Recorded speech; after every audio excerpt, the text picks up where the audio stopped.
Olá, caro estudante, tudo bem? Como você já sabe, eu sou o professor Júlio Zamarian e essa é a nossa terceira teleaula da disciplina de História do Brasil Imperial. O tema da nossa aula hoje é Escravidão e Liberdade como Projetos.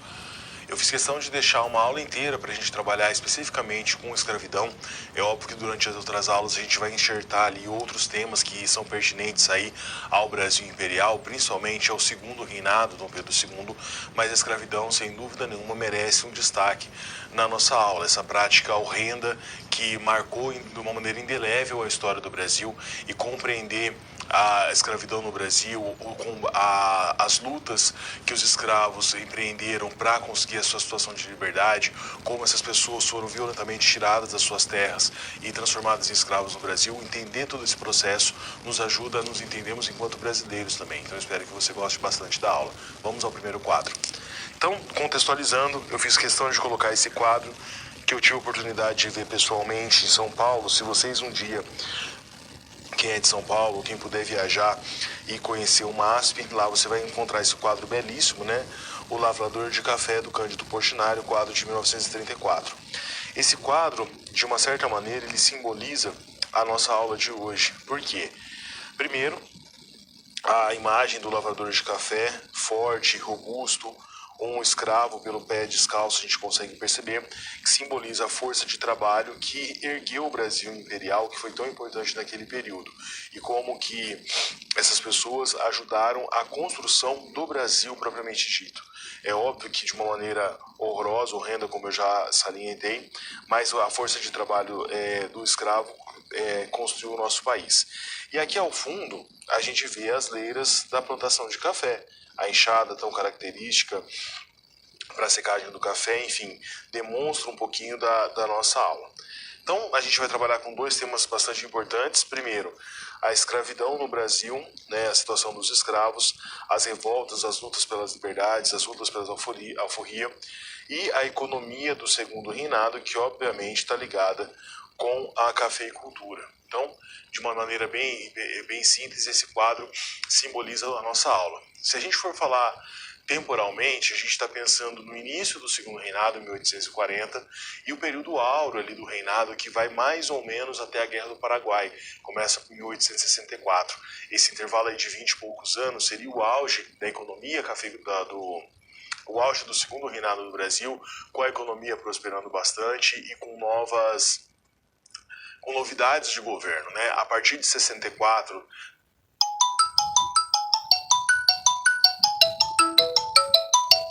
depois entra a Guerra do Paraguai, os conflitos pelo fim da escravidão aumentam, questionamentos, questão de industrialização. Então, a partir do fim da Guerra do Paraguai, o segundo reinado acaba entrando numa decadência. Comumente, a gente acaba dividindo o segundo reinado em algumas etapas, né? Os primeiros 10 anos, de 1840 a 1850, são conhecidos como a década palaciana. Dom Pedro II ainda muito recluso, terminando seus estudos, terminando a sua formação, se preparando para se tornar imperador. De 1850, né, até o final da Guerra do Paraguai, mas já durante a Guerra do Paraguai, é o auge do Império. Então, o auge da economia, da cafeicultura, que vai trazer riqueza ao Império, início dos esforços de industrialização, uma certa estabilidade econômica, uma certa estabilidade política que vão fazer o auge do Império. E do fim da Guerra do Paraguai, os altos gastos com a Guerra do Paraguai, depois todas as contradições inerentes à sociedade e a uma própria convulsão econômica também, faz que de 1870 até 1889 a gente tenha a decadência e o fim do segundo reinado. É óbvio que um período tão grande nós não conseguimos trabalhar ele uníssono e nem entendê-lo em uníssono, mas nós temos aí essas três fases que são bem características. Então, na aula de hoje, mais em economia e principalmente tratando da escravidão, e posteriormente a gente vai trabalhar com a Guerra do Paraguai, a decadência e o fim do período imperial. Espero que a aula seja bastante proveitosa para você.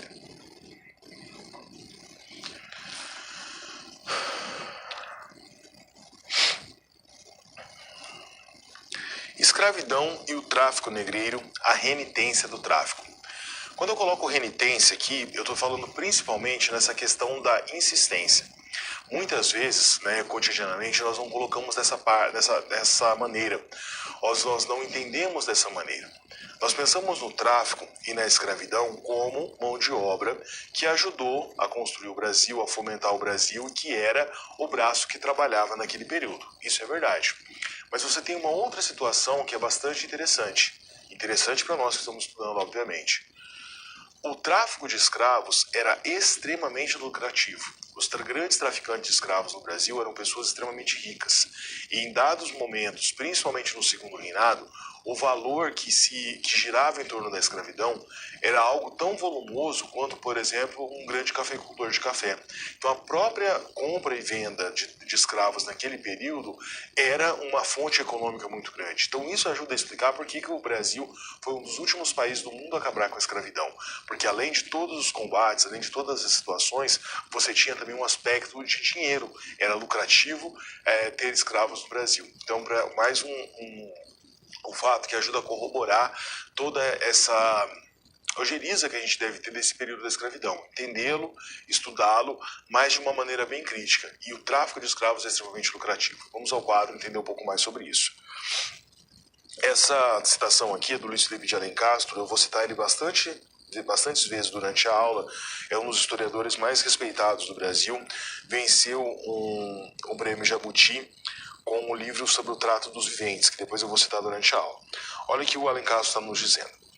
O Tratado Anglo-Português de 1818, então, ou seja, ingleses e portugueses, vetava o tráfico ao norte do Equador.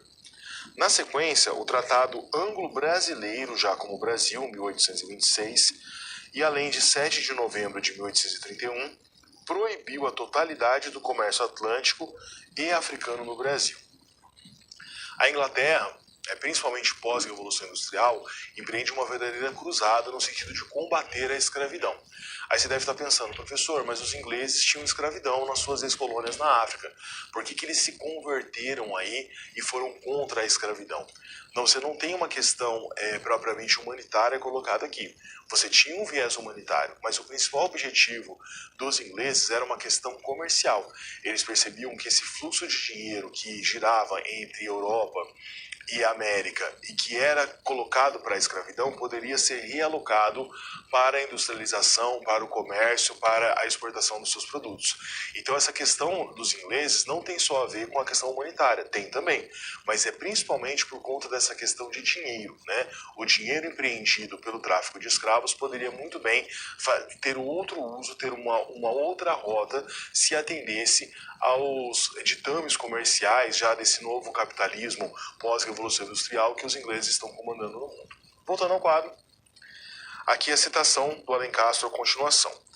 Entretanto, 50 mil africanos oriundos do norte do Equador são ilegalmente desembarcados entre 1818 e 1831.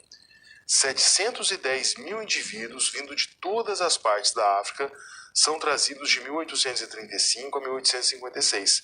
Então percebam, conforme a legislação endurecia contra o tráfico, o número de escravos aumentava. Ora, da mesma forma que o Tratado de 1818, a Lei de 1831 assegurava plena liberdade aos africanos introduzidos no país após essa proibição. Por que o tráfico aumenta, sendo que a fiscalização aumentou? É um movimento um tanto quanto óbvio. As autoridades percebiam, tanto no Brasil quanto nos outros locais que se empreendia o tráfico de escravos e que o tráfico de escravos era extremamente lucrativo, percebiam o seguinte: veio uma legislação, daqui a pouco veio outra. O controle sobre a escravidão está aumentando. Mais dias, menos dias, isso vai acabar. Então, a procura por novos escravos, o tráfico de escravos aumenta, porque as pessoas ainda querem ganhar mais dinheiro, querem salvaguardar a mão de obra, o escravo começa a ficar mais valorizado porque a economia também cresce. Então você tem esses dois aspectos. O fim iminente do tráfico de escravos gera um aumento da procura e, ao mesmo tempo que a economia extremamente do Brasil começa a crescer, começa a prosperar, a economia cafeeira precisa de muita gente para trabalhar, o número de escravos aumentava. Então a gente percebe esses dois movimentos. Essa legislação vai combinar lá na frente na Bill Abden, né? E que acabou sendo traduzido no Brasil como a lei para inglês ver. Por quê? O Brasil oficialmente combatiu o tráfico de escravos para agradar os ingleses. Lembre que os ingleses naquela época simbolizam a grande potência do mundo, então tem um certo patrulhamento. Ao mesmo tempo que no Brasil o tráfico de escravos continuava de uma maneira cada vez mais forte, cada vez mais persistente. Então por isso essa ideia da renitência do tráfico. O tráfico continua, né, mesmo com todas as campanhas, com todas as lutas contra o escravismo e contra os incentivos, ou melhor, o combate que os ingleses faziam. Por um motivo ou por outro, a ação que eles estavam fazendo de proibir o tráfico de escravos era extremamente nobre. Tem um filme que se chama Amistad, né, direção do Steven Spielberg, e representa muito bem esse período, né? É um navio negreiro que está sendo de escravos que estão vindo da África, indo para, se não me engano, para Cuba, e já está em vigência essa lei que não pode mais ter tráfico de escravos. Então o navio é apreendido, vai para os Estados Unidos, lá tem todo um julgamento para dizer se esses escravos podem voltar para a África como homens livres, homens e mulheres livres, ou se eles vão ficar nos Estados Unidos, vão voltar para Cuba, porque a documentação é falsificada. Segundo a documentação do navio, eles têm ali nome de batismo já em espanhol, seria um tráfico entre colônias, saindo de uma outra região, se não me engano, da região da Colômbia, e indo para Cuba. Então o filme trabalha muito bem isso, com essa questão do tráfico, mostra como eles eram sequestrados, né, e escravizados na África, como que vão trabalhar depois como escravos na América, e toda essa questão jurídica por detrás dessa discussão. Então, o filme Amistad, né, do Steven Spielberg, é um pouco antigo, acho que tem mais de 20 anos esse filme, mas o filme bom não fica velho, né? Então é bastante interessante, apesar de não colocar a história do Brasil de uma maneira direta, ele nos ajuda a entender esse contexto histórico. Voltando ao quadro agora. Legislação insuficiente. O fracasso dessa lei de 1831, que é a chamada Lei Feijó. E daí nós temos o seguinte, essa outra citação, hoje são autores aí que eu gosto muito, o Luiz Felipe de Alencar, que eu já coloquei, e agora o Sidney Chalub, né, no texto A Força da Escravidão, Ilegalidade e Costumes no Brasil Oitocentista. Olha só o que ele vai nos dizer. 42% das importações de africanos para o Brasil em 3 séculos de tráfico negreiro aconteceram apenas na primeira metade do século XIX. Então, se você imaginar que nós tínhamos escravidão no Brasil já com o tráfico, lógico que o tráfico vai crescendo, mas de mais ou menos 1535 aproximadamente, até o fim do tráfico, em 1850, quando realmente você tem uma lei no Brasil que combate o tráfico com veemência. Então, de 1535 a 1850, nós temos aí 100%, vamos colocar assim, do total do tráfico. 42% desses 100 acontece na primeira metade do século XIX, ou seja, de 1801 até 1850, nós temos 42% desses 100%. Então, é uma concentração muito grande, é quase metade num intervalo ali de pouco mais de 50 anos. E o que explica essa concentração tão grande? Vamos lembrar de 3 aspectos. Como a legislação está avançando no sentido de proibir o tráfico, e uma vez o tráfico proibido, é quase que inerente que a escravidão vai acabar, os traficantes incentivam, né, começam a comercializar cada vez mais para ter cada vez mais lucros, porque eles percebem que essa fonte de riqueza vai secar. Segundo, nós temos o crescimento do Brasil, crescimento econômico do Brasil. Esse período da primeira metade do século XIX é a época do crescimento muito grande da cafeicultura, uma cultura que precisa de muitos escravos para o trabalho. Então você tem a questão do fim do tráfico iminente, que os traficantes querem ganhar muito dinheiro.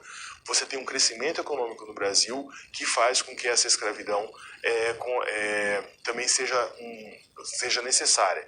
Quando eu falo necessária, eu estou querendo dizer com todas as aspas possíveis e imaginárias, naquele contexto por conta do aumento ali da economia.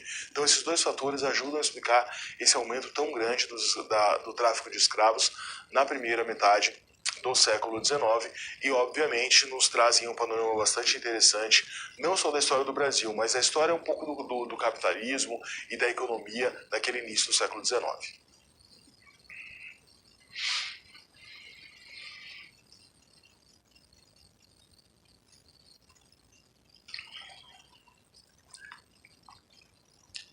Escravidão e tráfico negreiro, a importância dos africanos para o Brasil.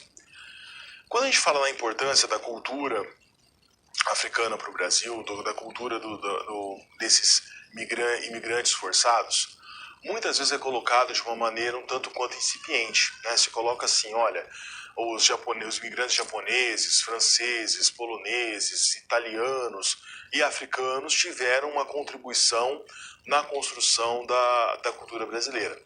Mas você tem que colocar algumas coisas diferentes aí. Por quê? Em números absolutos, a quantidade de africanos que vieram para o Brasil, infelizmente escravizados, é abissalmente maior do que qualquer outro número de imigrantes. Mesmo se eu colocar os portugueses, que são aí oficialmente os colonizadores. Se eu pensar em números e eu pensar que a maioria das pessoas que vieram para o Brasil no período colonial e no período imperial são africanos, eu posso, sem medo de errar, dizer que o Brasil foi colonizado por africanos. Então não é que nós temos uma cultura brasileira e um pequeno excerto dessa cultura tem a influência dos povos africanos. Não. Essa base dessa cultura brasileira é uma base africana. E as outras culturas vão, de certa forma, aí, fazendo um grande enxerto que gera a cultura brasileira que nós temos hoje. O Luiz Felipe de Alencastro, mais à frente vai ter uma citação que vai corroborar com essa ideia, diz o seguinte, que esse número que eu estou falando para vocês não é um número aleatório. Você tem registros de viagens, você tem vários documentos que comprovam esse número. No período em que você tem a colonização do Brasil, né, o período colonial, início do período imperial, vem ao Brasil mais ou menos 600 mil portugueses, em várias épocas diferentes. Nesse mesmo período, você tem mais de 4 milhões de africanos vindo no Brasil. 600 mil para 4 milhões. Então, em números absolutos, o Brasil é muito mais colonizado por povos africanos do que por europeus, portugueses propriamente ditos. Então, essa influência não é só na culinária, no samba ou em qualquer outro aspecto. Não. A nossa base cultural é uma base africana. E muitas vezes o brasileiro, preconceituoso, influenciado por várias correntes, não gosta de admitir isso. As pessoas se esforçam para dizer que são descendentes de italianos, de franceses, de ingleses, de espanhóis. E você não percebe o mesmo orgulho com relação a essa matriz africana. Por quê? Aí a gente consegue entender como que o racismo ele é estruturado, ele é estrutural no Brasil. Ele não é apenas um racismo do cotidiano, mas ele está empregado desde o início do período colonial. E é lógico que no período imperial, com esse modelo europeu que é colocado no Brasil, essa situação se acentua ainda mais. Voltando ao quadro. Insistência escravocrata. Então, a justificativa, mão de obra para cafeicultura, questão de soberania nacional, olha que coisa, né? Aquela ideia do autoritarismo. Uma falta de organização do Estado e algumas leis que vão tentar ali melhorar a situação. A Bill Arbiden, de 1845, que é a lei inglesa que proíbe o tráfico de escravos no Atlântico, né? Essa lei, diferente das anteriores, começa a ter mais força. E a lei Eusébio de Queiroz, de 1850, essa aqui, o primeiro grande golpe na luta contra o fim da escravidão no Brasil. A lei Eusébio de Queiroz realmente acaba com o tráfico. O tráfico de escravos a partir de 1850, a gente não pode afirmar com certeza que ele acabou totalmente. Por quê? Um Brasil de dimensões continentais, a dificuldade de fiscalização, provavelmente deve ter tido um ou outro navio de africanos que conseguiu chegar no Brasil via tráfico. Mas em números absolutos, o tráfico despenca, cai muito. Então, a partir de 1850, era uma questão de tempo até que a escravidão acabasse no Brasil. Você deve estar pensando aí, professor, mas você não tinha os nascimentos no Brasil? Então, os escravos que estavam aqui constituíam famílias e esse crescimento não ia acontecer e a escravidão não ia permanecer por muitos séculos? Não é bem assim. Em que sentido? Infelizmente, nós sabemos disso, o escravo tinha uma condição de vida bastante complicada. Trabalhava muito, se alimentava mal, sofria castigos físicos. Então esse crescimento vegetativo não era tão grande assim. A grande forma de manutenção da escravidão era o tráfico de escravos. Alguns estudos afirmam que a expectativa de vida de um escravo do Brasil não chegava a 40 anos. Então era bastante complicada essa situação. Então por isso A lei que acaba definitivamente com o tráfico de escravos é o primeiro, né, e principal golpe na prática da escravidão no Brasil. A partir de 1850, a gente tem aí um início de um cronograma que vai culminar em 1888 com a Lei Áurea, mas você tem vários golpes sucessivos na escravidão. Lei dos Sexagenários, Lei do Ventre Livre, que a gente vai trabalhar posteriormente, mas de toda essa legislação antes da Lei Áurea, que a gente também vai discutir de uma maneira bastante crítica, vamos dizer assim, a 1850, Eusébio de Queiroz é o golpe mais forte e mais veemente para acabar com o tráfico. Voltando ao quadro.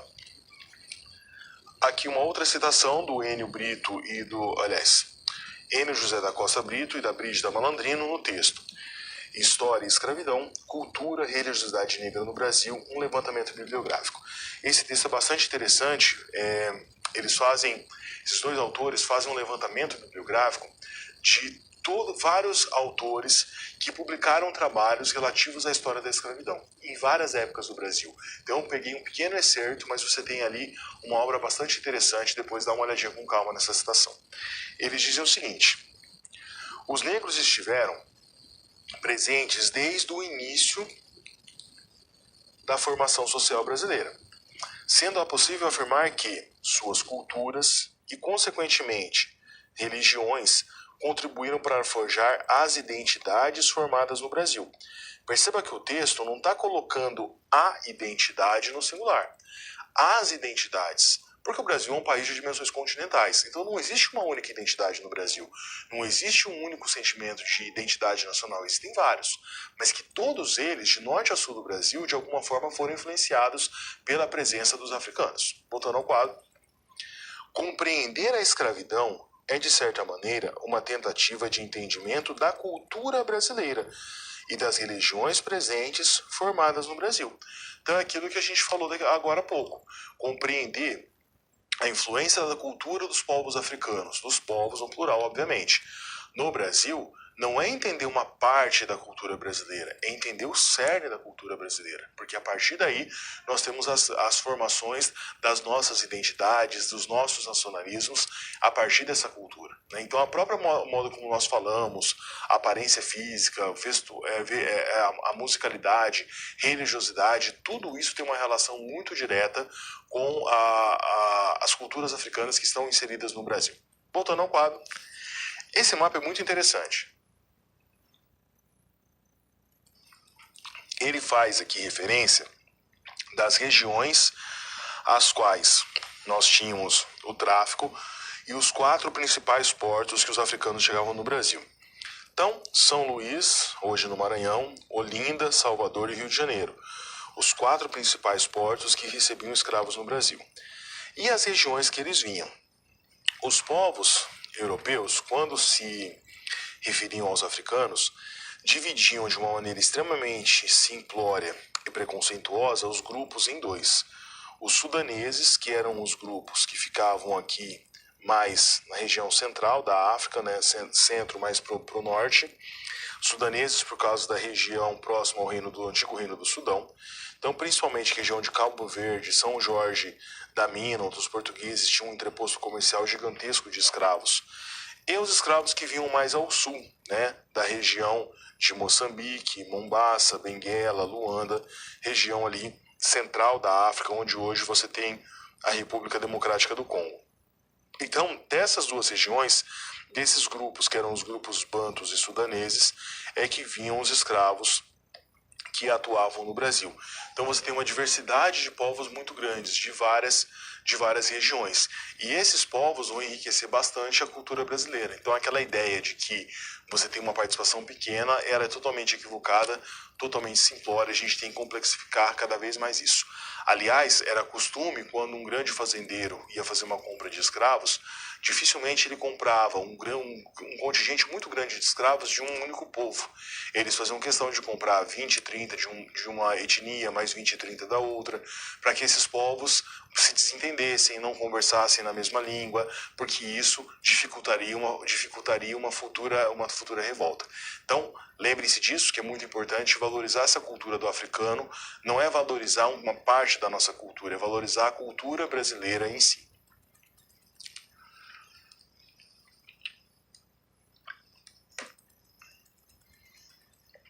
Economia do Segundo Reinado, o fim do tráfico e o café. Fim do tráfico em 1850. A partir de, não por um acaso, 1850, 1860, o auge da cafeicultura. Muita mão de obra, um início de um flerte, de uma transição, expansão da produção cafeeira no Brasil, tudo isso está relacionado com esse período. Vamos ao quadro. Então, pós 1850, quando você tem o fim do tráfico propriamente dito, o tráfico intraprovincial cresce muito.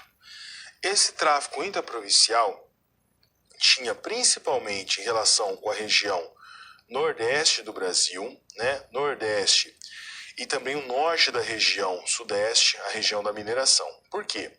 Se a partir de... o auge da mineração no Brasil é 1750, 100 anos antes do fim do tráfico.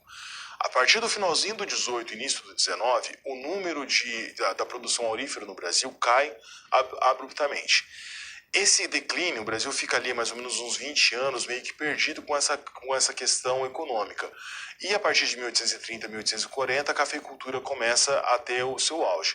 Então, boa parte do contingente de escravos que estavam na região nordeste do Brasil, região da produção de cana-de-açúcar, que nunca parou, mas teve um declínio. E principalmente da região sudeste, região de Minas Gerais, Ouro Preto, que também teve uma decadência muito grande na produção aurífera, esses escravos acabam sendo recomercializados na região mais sudeste. Então, São Paulo, principalmente Vale do Paraíba, as regiões da cafeicultura mais antiga. Esse tráfico interprovincial, ou seja, dentro da própria colônia, do próprio império, né, entre as províncias, ele é incentivado pelo fim do tráfico internacional a partir de 1850 e pelo fomento da economia cafeeira. Voltando ao quadro. O trabalho escravo e trabalho livre, essa dualidade gera uma contradição muito grande. E a Lei de Terras de 1850, que vai, ou seja, garantir que terras no Brasil somente para aqueles que são mais ricos, para a elite. Uma mudança do panorama comercial brasileiro. O comércio do Brasil, a economia do Brasil deixa de ser pautada na produção aurífera, na mineração, e vai agora para essa questão da cafeicultura que fica cada vez mais forte. Por que havia essa dualidade entre trabalho escravo e trabalho livre? Existiam alguns profissionais dentro da cafeicultura que eram mais bem requisitados, né, e, consequentemente, ganhavam mais, dificilmente eram escravos. O mestre do açúcar, por exemplo, que fazia todo o controle da produção e, consequentemente, mestre do açúcar, perdão, a pessoa que cuidava da parte da cafeicultura, escolhia os grãos, a região onde ia plantar, quais eram as mudas que eram mais bem selecionadas, esse profissional era muito mais bem requisitado. Então, ganhava bem, você tinha essa dualidade. Além disso, desde o início da escravidão, você tem a possibilidade de alforria. A alforria é uma válvula de escape do sistema. O escravo, né, preso na sua condição, ele tem a esperança de conseguir uma alforria, de conseguir guardar um dinheiro trabalhando para fora, se ele tivesse autorização do seu senhor, de uma associação que não eram tão incomuns no Brasil naquele período, juntar um dinheiro, pagar essa escravidão, essa alforria. Você tinha senhores que muitas vezes no seu testamento deixavam a liberdade para os escravos pré-definida. Então você tem uma válvula de escape do sistema escravista e isso acaba gerando uma contradição. Essa contradição pós-guerra do Paraguai vai aumentar muito grande, porque os escravos que lutaram na guerra, quando voltaram, ganharam o direito à liberdade. Então muitas vezes você tinha na mesma casa a mãe escrava, o filho que lutou na guerra livre, ou o marido livre e a mulher, a esposa e as crianças ainda escravos. Então essa contradição cresce muito, de uma maneira muito grande e ajuda a entender os movimentos para o fim da escravidão no Brasil. Voltando ao quadro. Mais uma citação importante agora do Estevão Chaves de Rezende Martins, Relações Internacionais, Visões do Brasil da América Latina. O autor vai nos dizer o seguinte: o fim do tráfico negreiro permitiu maiores investimentos naquela cultura, no caso o café, propiciando a melhoria da maquinaria, recuperação de estradas, instalação de ferrovias, que barateavam o escoamento do produto, aumentavam os lucros, diversificando agora o comércio, a indústria nascente e os investimentos financeiros. Então, o próprio dinheiro proporcionado pela cafeicultura, de certa maneira, ajuda a investir na infraestrutura do Brasil. Não é à toa que o segundo reinado, Dom Pedro II, investe bastante na construção de ferrovias para escoar toda essa produção cafeeira, e muito do lucro que era obtido pela cafeicultura acabou sendo incentivado também no início da nossa industrialização. Nós temos ali algumas iniciativas industriais no Brasil já no segundo reinado, mas um esforço de governo propriamente dito para a industrialização do país só depois no início do século XX, mas isso vai ser assunto para a próxima disciplina. Voltando ao quadro, esse aqui é um mapa da expansão cafeeira pela região oeste de São Paulo, e eu quero que vocês prestem atenção principalmente em como que esse crescimento ele vai aumentando gradativamente. Então, até 1840, então eu estou pensando aqui no início do segundo reinado, a região cafeicultura é bem pequena. Você tem aqui um pedacinho do Rio de Janeiro e um pedaço de São Paulo, principalmente a região litorânea. De 1840 a 1865, que eu acabei de comentar no início da aula, que é o auge do Império, o auge econômico do Império, a expansão ela é absurda. Pega aqui Espírito Santo, praticamente todo o estado do Rio de Janeiro, o sul de Minas Gerais, região aqui de São Paulo e região que viria a ser futuramente o Paraná, mas que na época ainda pertencia a São Paulo. Pós-Guerra do Paraguai, já na fase final do Império, na decadência do Império, você tem uma expansão mais tímida para o interior aqui, região de Rio Preto. Então, das três regiões que nós abordamos, a parte verde é o auge da expansão da cafeicultura no Brasil, toda essa região verde aqui. Esse auge, ele é aleatório? Não. Ele é uma consequência do auge do Império, da economia crescendo, do incentivo, do alto número de escravos que vieram no Brasil, que ajudaram a fazer toda essa cultura da cafeicultura crescer cada vez mais. Então essa data e a maneira como aquilo é colocado no mapa não é à toa. Então tudo aquilo que a gente estava discutindo na aula, o mapa como fonte histórica acaba corroborando com as nossas conclusões. Vamos agora para a nossa primeira situação-problema. O fim da escravidão. Em sua aula, quando é apresentado o título do dia, a abolição do tráfico de escravos, alguns alunos reviram os olhos e um deles diz: esse negócio foi lei para inglês ver. Nossa história é atribuída, ora como atrasada, ora como fruto da influência de terceiros. Então aquela ideia de uma certa vitimização. Ou a escravidão acabou porque os ingleses pressionaram, ou porque foi o único lugar do mundo. Se coloca no segundo plano, acaba se esquecendo que o Brasil tem vida própria, que as coisas que acontecem internamente têm a maior influência, que as lutas pelo fim da escravidão dos próprios escravos falavam muito alto e mostravam a insatisfação com essa situação. Então, quando eu coloco que é só uma lei inglesa que acabou pressionando uma lei brasileira, dá a impressão que as pessoas aqui estavam inertes esperando a escravidão acabar. E não é assim que ocorria. Voltando ao quadro, então, para desmistificar essa ideia, você explica que havia um movimento forte contra o tráfico, não só na Inglaterra, mas também em muitos países como o Brasil. Ou seja, o Brasil, as pessoas que estavam aqui, os brasileiros daquele período, eles não são agentes passivos da história, eles são ativos, eles estavam lutando.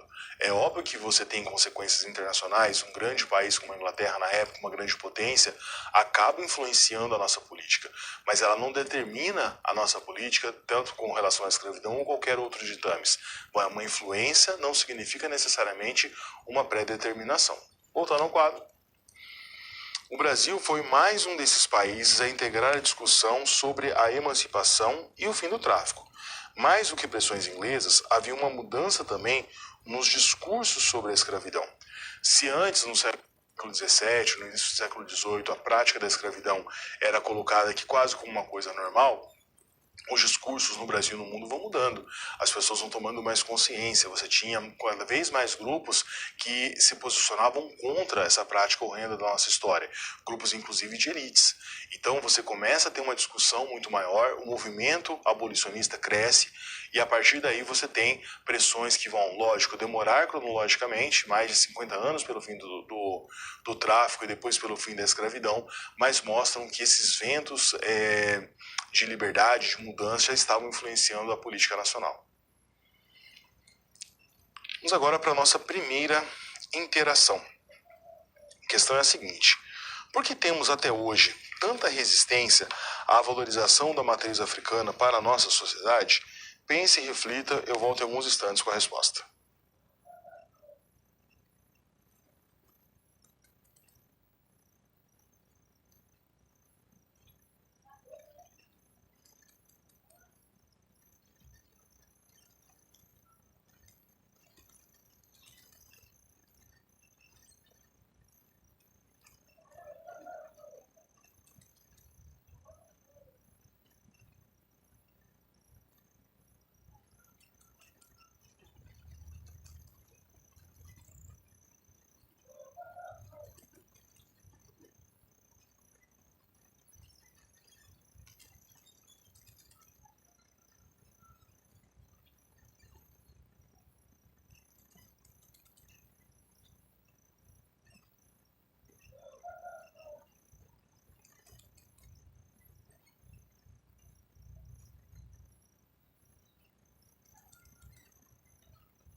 Bom, respondendo a nossa questão, né, por que nós temos até hoje tanta resistência à valorização da matriz africana para a nossa sociedade?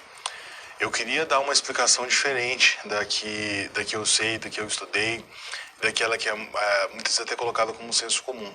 Mas a única explicação viável é o preconceito. Se não houvesse preconceito, com certeza essa valorização da cultura africana seria muito maior na nossa sociedade. E para exemplificar esse preconceito, sempre que eu trabalho essa aula, eu gosto de falar do Dia da Consciência Negra, do dia 20 de novembro. E por que esse dia é tão importante? Em várias regiões, né, eu estou aqui falando para várias regiões do nosso país, e eu quero que você pense aí na sua região. O 20 de novembro na sua região é feriado? Existem movimentos, passeatas, ou talvez expressões culturais que valorizem a cultura africana na sua região? Na minha região não tem, e em várias do Brasil não tem. A resistência contra esse feriado no nosso país é uma marca muito grande de como o Brasil ainda é um país preconceituoso, ainda é um país que não aceita a sua história, né, e que não valoriza essa cultura africana. Eu gosto de feriados, todo trabalhador brasileiro gosta de feriado. Mas imagine o seguinte, eu nunca vi, e quero que você faça esse exercício mental agora, uma pessoa questionar o dia 21 de abril de Tiradentes como feriado. Nunca vi, não conheço nenhuma cidade que as pessoas falam, olha, Tiradentes foi um herói brasileiro, Tiradentes foi líder de um movimento regional em Minas Gerais que não queria a independência do Brasil porque sequer naquela época se cogitava a possibilidade de que todas essas regiões, dessa região unida que hoje a gente chama de Brasil, fosse unida. Ninguém questiona o dia 21 de abril como Tiradentes como um feriado, porque é algo instituído. Se o 21 de abril Tiradentes é um feriado institucionalizado e que ninguém questiona, o 20 de novembro, a Consciência Negra, na qual a gente está lembrando, né, ou rememorando todas as contribuições da maioria das pessoas que vieram ao Brasil enquanto período colonial imperial e que literalmente com os seus braços fortes construíram a nossa nação, e a gente não consegue valorizar isso, não consegue reconhecer isso, é um sintoma muito grave que a nossa sociedade está doente. Quem sabe daqui uns 50, 100 anos, os caminhos da história mudam, mas que esse feriado possa ser mais valorizado. Quando esse feriado for valorizado, quando não for mais questionada a sua validade, aí a gente vai conseguir ter uma ideia de que a nossa sociedade está progredindo. Enquanto isso não acontece, infelizmente, a gente tem que falar que a relutância pela essa valorização, ela é infelizmente pautada no preconceito.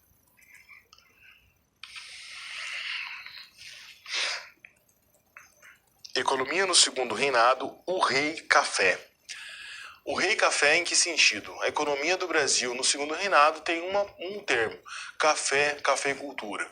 E é óbvio que os grandes barões do café, as grandes famílias ricas, importantes, donas de terras, donas dos grandes cafezais, mandavam e dominavam na economia do Brasil. Dom Pedro II sabia muito bem lidar com essa situação e fazia diversas leis para agradar assim, esse baronato. Vamos ao quadro. A formação muito clara de uma elite cafeeira que se tornaria hegemônica na política nacional. Aqui nós temos o germe daquilo que vai ser futuramente o coronelismo. Quando a gente fala de coronelismo, a gente está falando de um fenômeno da República Café com Leite, colocando assim, da República Oligárquica no Brasil.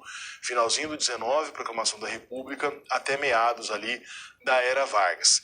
Esse é o período oficial do coronelismo. Esses grandes coronéis, que não eram militares, mas eram sim pessoas ligadas especialmente à cafeicultura, ricas com muito dinheiro, transmutavam o seu poder econômico em poder político.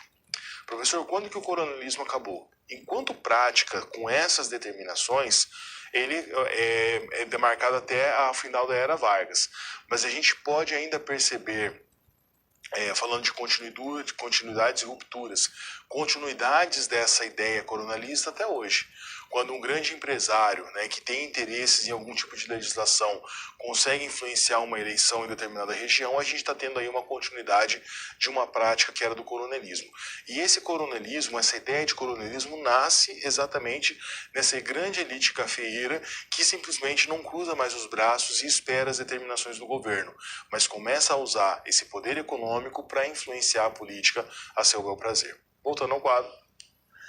estabilidade econômica e prosperidade em vários aspectos, construções de estradas de ferros, de grandes palácios, de grandes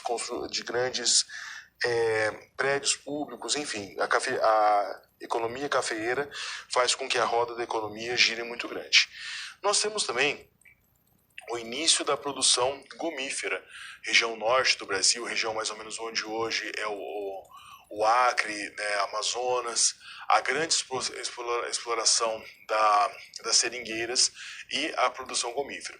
O detalhe é que esse auge da produção gomífera ele foi muito curto, não foi tão longo quanto do café, mas os barões da borracha da região norte do Brasil eram tão ou mais ricos do que os barões da cafeicultura.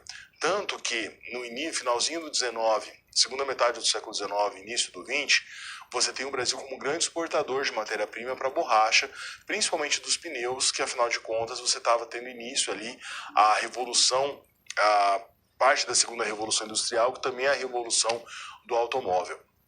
Tem uma cidade, se eu não me engano, no Amazonas, que foi tentada, o Henry Ford tentou comprar uma parte da cidade, formar uma verdadeira Fordlândia para que ele dominasse um pedaço da produção gomífera no Brasil, mas isso acabou não tendo grande efeito. Os barões da borracha no Brasil começaram a ter concorrência de outras regiões, principalmente de colônias inglesas, e o auge da produção gomífera foi bastante efêmero.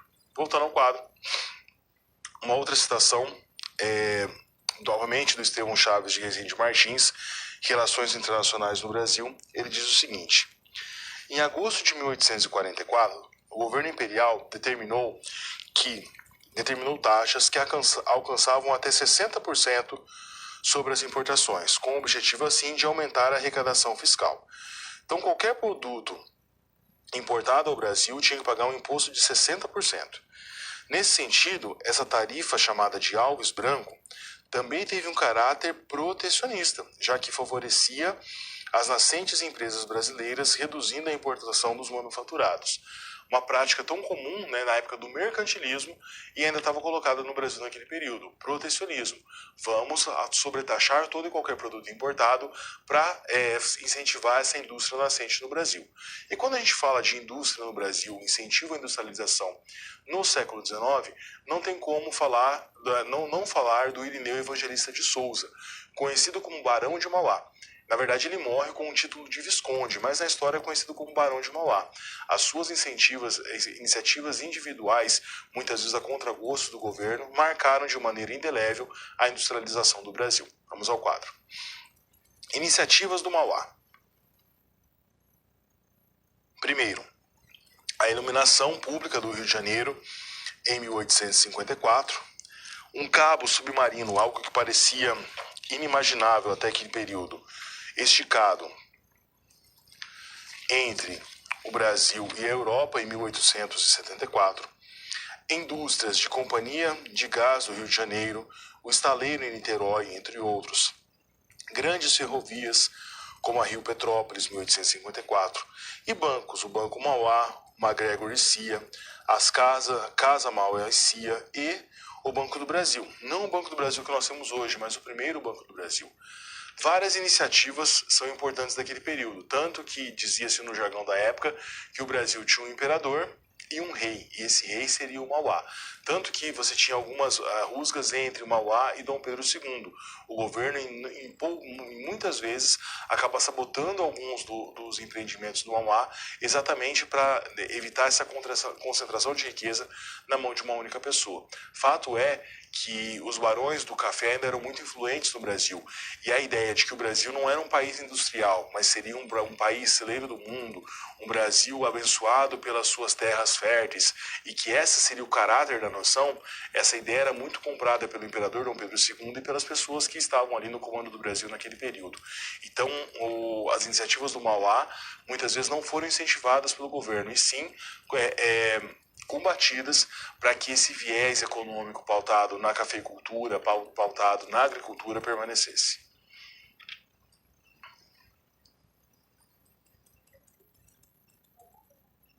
Escravidão e revoltas no Segundo Reinado. Os escravos lutam por seus direitos. Em 1888, Princesa Isabel assina a Lei Áurea e liberta os escravos. essa historinha que a gente escuta na escola, ou escutou na escola durante muitos anos, é simples, parece, entre aspas, bonitinha, mas na verdade tira o caráter de luta com que os escravos batalharam durante muito tempo para alcançar a sua alforria.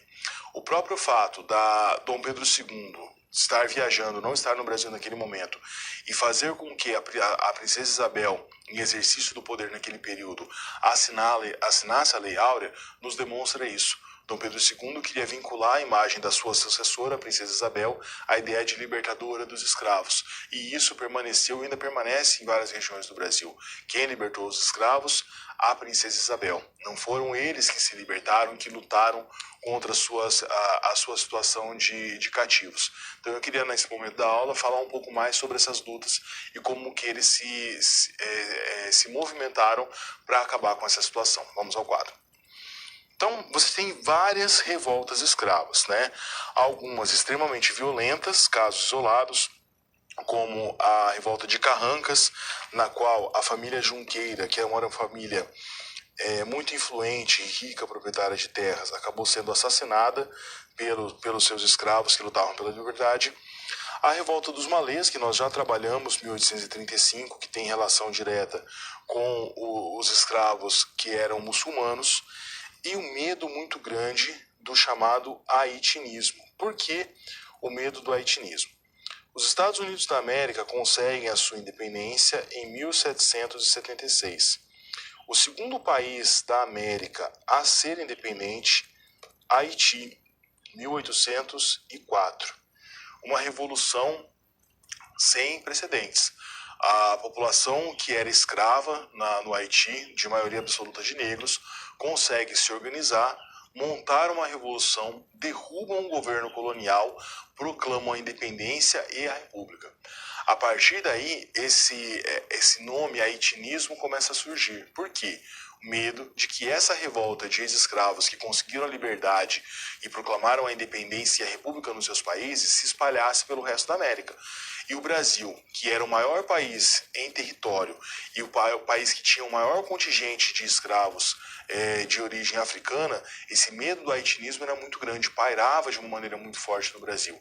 Então, por isso, o combate contra manifestações, contra revoltas que lutavam pela alforria começou a ser muito grande no Brasil, principalmente no século XIX. Esse medo do haitianismo pairava de uma maneira muito forte. Voltando ao quadro. Aqui uma citação do Marcos Ferreira de Andrade, A Pena de Morte e a Revolta dos Escravos de Carrancas, né, diz o seguinte: os discursos políticos, as correspondências entre autoridades judiciárias, a documentação camarária e a imprensa periódica estão repletos de passagem que reforçam o fantasma do haitianismo no Brasil e o temor de uma insurreição escrava de grandes proporções, que escapasse ao controle das autoridades e dos agentes de repressão. Continuando a mesma citação, se muitos desses discursos beiravam a histeria e têm de ser compreendidos considerando o contexto em que foram formulados e os interesses e as disputas políticas de quem os proferiam, por outro lado, não deixam de ser reveladores da tensão que marcou todo esse período. Então, revoltas como a revolta dos Malês fazia com que esse medo do haitianismo se propagasse cada vez mais. A ideia que não era só um temor vazio, mas que na própria documentação, na legislação e jornais da época, tudo isso era colocado de uma maneira muito clara. Então, ou seja, a ideia de que o Brasil poderia virar um gigantesco Haiti. Existiam condições para isso? Sim, mas algumas dificuldades, né? Dificuldades por conta de tamanho do país, por conta das distâncias, comunicações, tudo isso não foi possível. Mas, sem dúvida nenhuma, era um medo das autoridades a ideia de que o Brasil pudesse se tornar aí uma segunda república independente pelas mãos daqueles que construíram o país, pela mão dos escravos.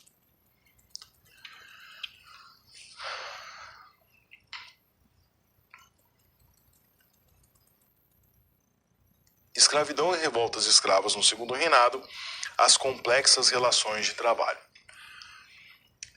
Tem um filme, né, hoje eu estou citando vários filmes, que se chama Quanto Vale o É por Quilo. Esse filme trabalha, né, não é um filme linear, então ele fala um pouco sobre o presente, volta para o passado, mas ele traz uma discussão bastante interessante com relação a essa escravidão. Em certo momento, por exemplo, o filme faz uma referência ao famoso conto do Machado de Assis, Pai contra Mãe, no qual um capitão do mato, ele é contratado para capturar uma escrava fugitiva, e essa escrava fugitiva está grávida e foge exatamente da fazenda para ter o seu filho em liberdade.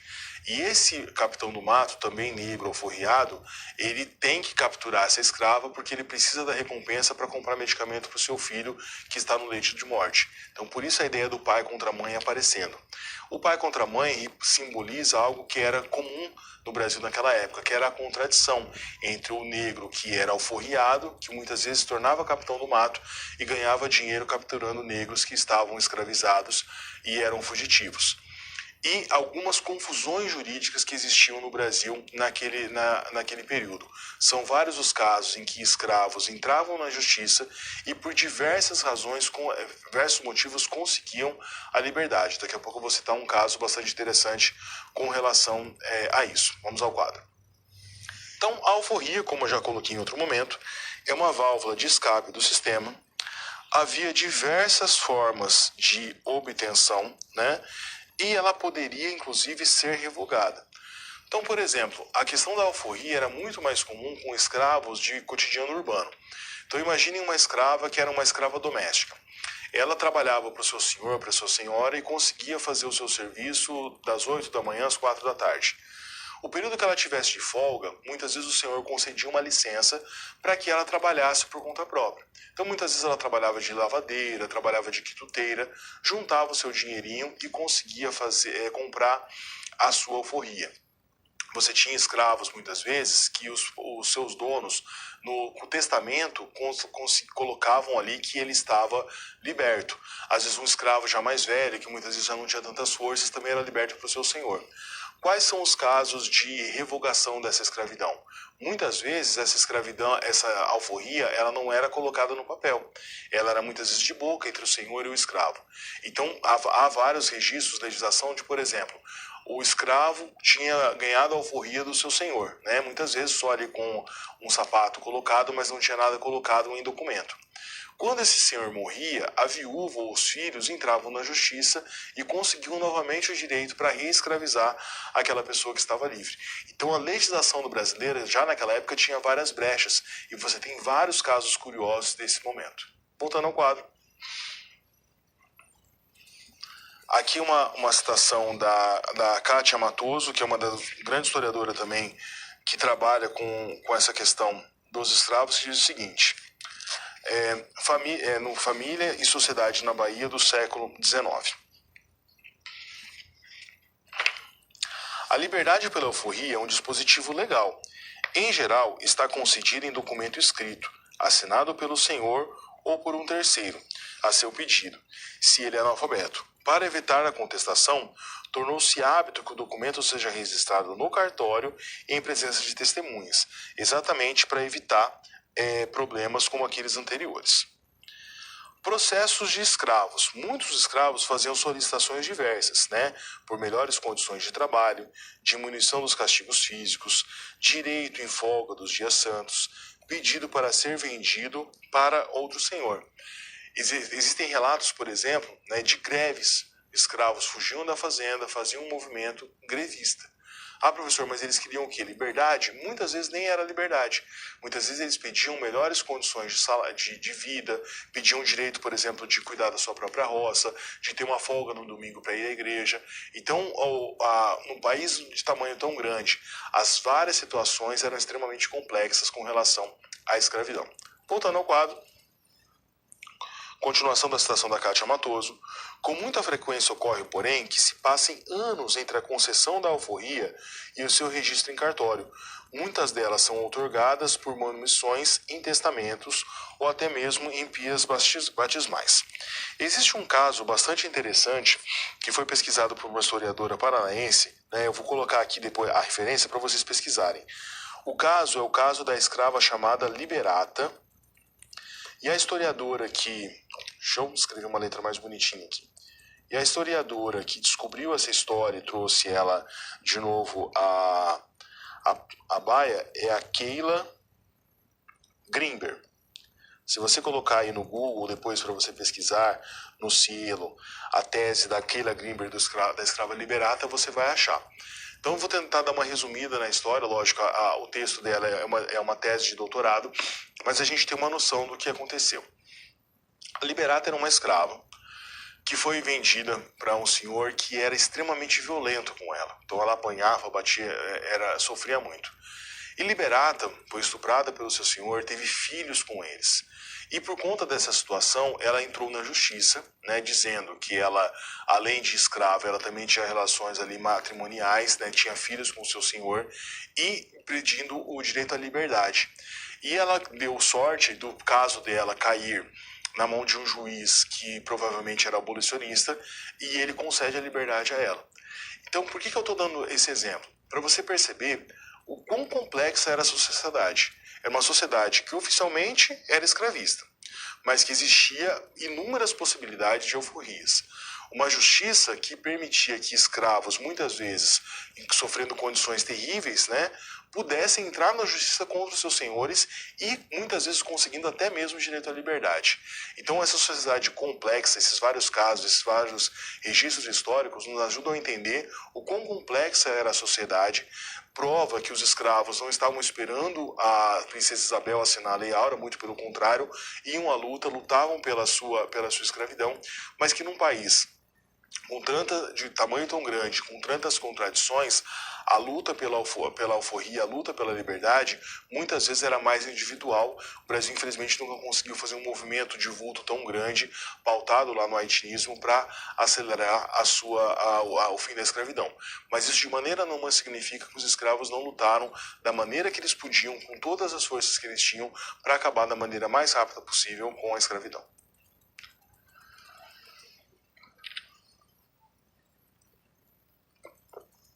Segunda situação problema, a luta pela liberdade. Como explicar para os seus alunos que a história poderia também ser feita, conduzida por uma massa de escravos que por muitos séculos eram retratados como passivos? Como explicar que as resistências impostas eram muito bem diversificadas e que, além da figura de um zumbi, por que eu estou fazendo referência à figura do Zumbi? Zumbi dos Palmares, o grande líder do Quilombo dos Palmares. Muitas vezes nos livros de história aparece só o Zumbi dos Palmares como um agente passivo na luta contra a escravidão. Fala-se muito do aquilombamento, mas se esquece dessas outras iniciativas, né? Se você tiver essa curiosidade, eu participei de um projeto há uns anos atrás, no qual nós estudávamos livros didáticos antigos da década de 1970 e os registros que os professores faziam nos seus diários, né? Logicamente, naquela época ainda escritos. E é muito interessante o seguinte, você pega uma aula lá, por exemplo, de segundo ano do ensino médio, na época nem tinha esse nome, era chamado de colegial. Um dos assuntos era a escravidão. E no registro do professor, né, me lembro muito bem, depois eu posso até no chat mostrar para vocês, ou no fórum, essa imagem, ainda tem essa imagem, em um dia só o professor registra, trabalho com a escravidão. No livro didático, a escravidão é trabalhada em um parágrafo, não era nem uma página, né?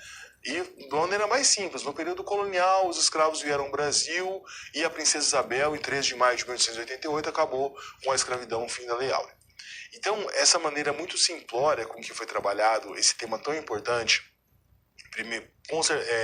em boa parte do século XX, a gente pode perceber uma mudança nos livros didáticos, na maneira como a legislação mudou e como o trabalho da escravidão eram feitos, a partir, por exemplo, da LDB, de 1996. Olha como é que é recente. Antes disso, a legislação brasileira educacional que fala sobre os temas é de 72, ainda na época da ditadura. Então, você tem uma mudança muito recente na maneira como se trabalha com esses temas espinhosos. Então, é óbvio que essa maneira não problematizada, não aprofundada, como um tema tão importante como a escravidão, foi trabalhado durante as primeiras 6 ou 7 décadas do século XX, influenciou muitas pessoas que hoje são, por exemplo, preconceituosas, porque foram formadas muitas vezes num ambiente no qual as discussões e a abertura de um... Não posso colocar como uma abertura da mente, mas a abertura para um viés mais complexo de entendimento dessas situações não era possível. Voltando ao quadro, você como professor, então, tem um desafio Destaca que a resistência era cotidiana, como na recusa ao trabalho acelerado, nas exigências ao respeito de alguns rituais. Muitas vezes há casos de escravos que sabotavam as lavouras, né, faziam aquilombamento, fugiam, estragavam aquilo que eles podiam, para, de qualquer forma, conseguir a resistência. O problema é que, em todas as revoltas de cunho popular, social no Brasil, e as revoltas que queriam acabar com a escravidão não são uma exceção a esse panorama, você tem uma atuação muito violenta e repressiva dos governantes. Desde o período colonial, no período imperial, ainda mais com escravos, de uma maneira muito maior. Mas as lutas estão colocadas ali. Voltando ao quadro, a escravidão era muito mais complexa do que o senso comum nos faz acreditar. Havia maneiras de resistir e negociar com os senhores, e muitos escravos tomavam as rédeas dessas negociações e participavam ali, não passivamente, mas ativamente, da luta por acabar com essa prática que, infelizmente, marcou a história do Brasil. Vamos agora para o nosso segundo momento de interação. O passado escravista tem alguma relação com a perspectiva sobre o trabalho atual no Brasil? Pense e reflita, eu volto em alguns instantes com a resposta.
Bom, a prática da escravidão, né, e respondendo a nossa pergunta, o passado escravista tem alguma relação com a perspectiva sobre o trabalho atual no Brasil?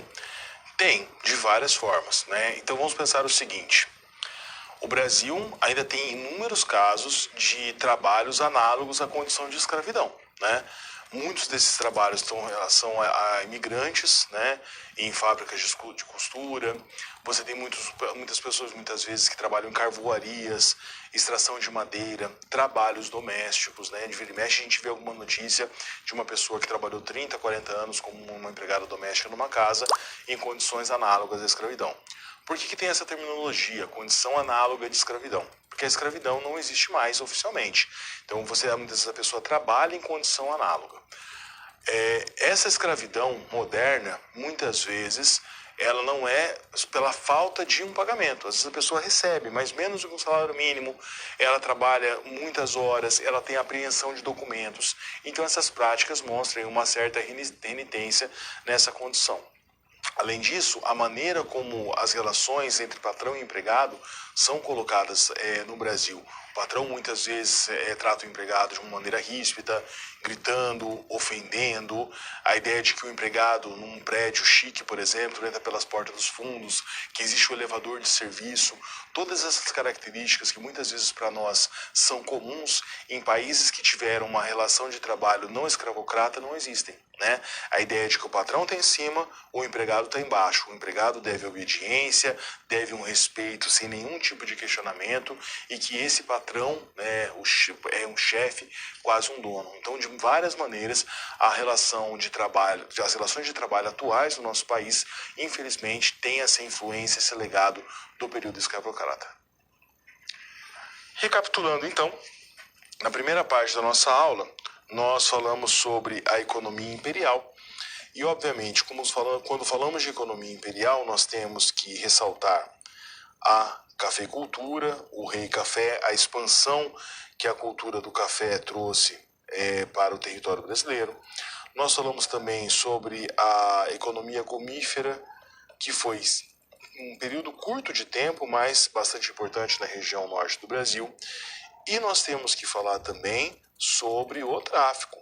O tráfico de escravos era uma atividade extremamente lucrativa no Brasil no período imperial até 1850, quando a Lei Eusébio de Queiroz promove o fim do tráfico.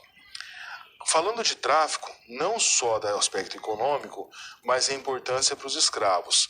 A importância não somente econômica, mas a importância cultural. A ideia de que o número de escravos foi muito grande que veio para o Brasil e que esses povos de várias etnias, de várias localidades, contribuíram sem dúvida para a construção da identidade nacional, das identidades nacionais e da cultura brasileira. Entender a escravidão, entender a importância que esses povos, que essas etnias tiveram na formação da nossa cultura é fundamental. E na terceira parte da aula nós falamos sobre os diversos movimentos de contestação e lutas contra a escravidão. A ideia de que os escravos não aceitaram pacificamente as suas condições e lutaram de todas as formas, de todas as maneiras que lhes eram cabidas naquele período para conseguir mudar a sua situação. Durante a aula você percebeu que eu citei vários autores, grifei, coloquei ali em destaque a Sidney Chalub e Luiz Felipe de Alencastro, talvez sejam os dois mais conhecidos, mas outros autores também. Procure esses autores, procure os textos que foram citados na aula, para que você tenha aí uma leitura mais profícua e consiga ter uma formação bastante adequada. Participe do chat da aula, participe do fórum, todos esses mecanismos nos ajudam a formação. A teleaula é apenas um desses momentos, mas a sua formação vai ser cada vez melhor, principalmente com esses estudos, com a leitura desses textos. Me despeço de vocês dessa aula, desejo bons estudos e até a próxima teleaula.